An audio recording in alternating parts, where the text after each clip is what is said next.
Hi everybody. Firstly, I'd like to apologize for this poor video because I'm not feeling well at all, and I'm hoping that you will understand and you can still hear me very well.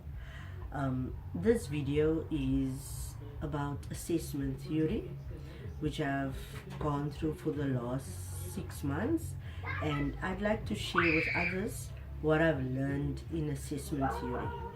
So initially I thought assessment theory is more theorists and theories, but no, it wasn't.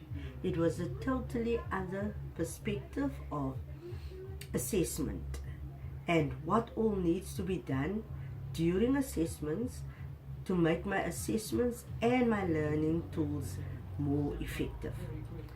So the first thing I've learned is the introduction to assessment. Assessment is a process of collecting, analyzing, and interpreting information to assist teachers, parents, and other stakeholders in making decisions about the progress of learners. Right? An assessor is a person who evaluates the quality of a person's or a learner's work, and there are many different types of assessment. The assessment types is laid out in the CAPS document, and the following assessments is very important assessments when you need to assess a learner's work. Diagnostic assessment happens at the end of the year or sometimes a cluster, so that teachers can understand or know what all the learner has managed to memorize for the material that is learned. Moderation is a process of marking examination papers or examination results. Evaluation, discover how effective my teaching methods is and what students have learned. Assessment criteria is statements that provide learners and instructors with information. There are 5 types of assessments, which is summative, that happens at the end of the school year.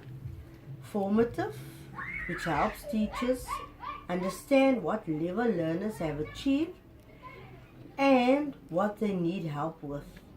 Formal assessment contains data and statistics, which supports the conclusion. Informal assessment is content and performance based. And the ipsative assessment compares a test maker's results against his previous results.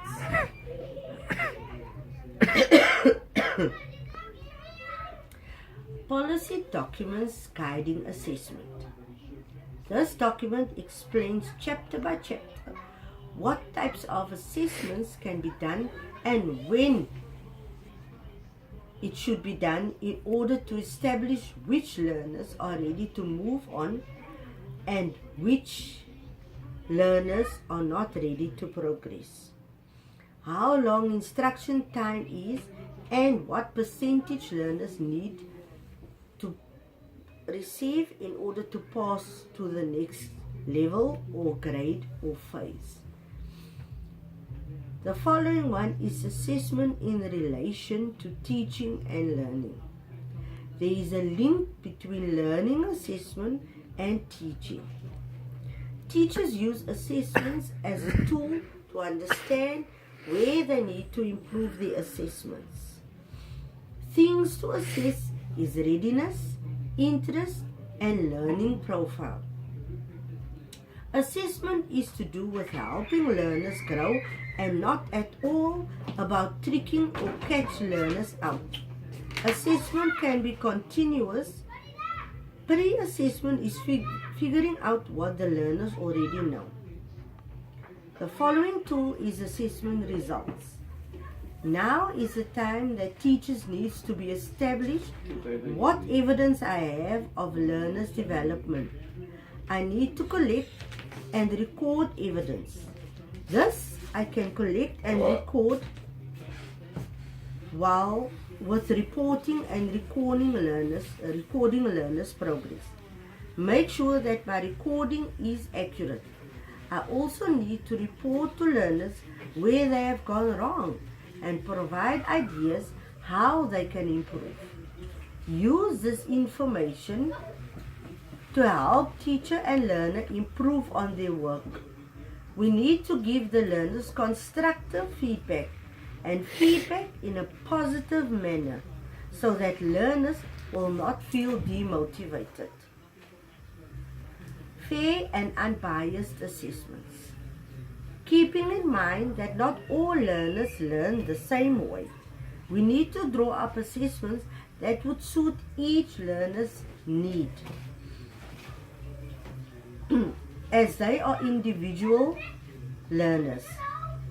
There are 4 learning styles, and each style should be available to the learner in order to have a fair assessment. Some learners might have to be read to, while other learners might need some extra time to complete their assessment. Unfortunately, this means that teachers will have extra work added to their workload. The last part of assessment is self-assessment and assessment of learners. We, as teachers, need to constantly assess our teaching methods and strategies in order to keep up with the interests of the learners. At the same time, we need to assess our learners to know where they need help or how effective is my teaching method. As a teacher, I also need to assess what my understanding of the course material is and what more or less I need to add. Be careful not to introduce things I am not happy with, because my negative attitude will rub off on the learners. In conclusion, assessment should be seen as a developing tool and not as a death sentence. And from assessments, we can ascertain what we need to do in order to help learners improve and be more eager to learn. Thank you for listening and watching my video. I hope you have a splendid day. Bye.